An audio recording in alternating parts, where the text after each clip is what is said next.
cobertura no edifício do secretariado técnico da administração eleitoral para atualizar as informações ou resultados provisórios finais da eleição parlamentar.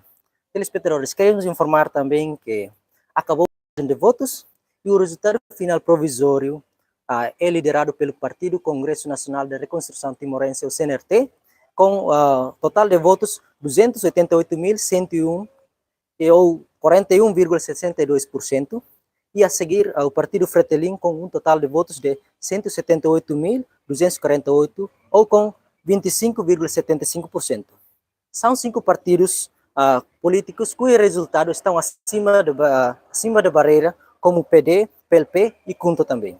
Queremos informar também que a votação vai ser agora enviada certificada pela CNE e depois enviar ao Tribunal de Recurso para validar os resultados.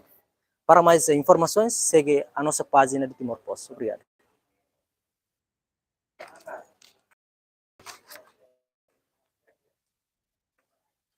Chega lá. Anta?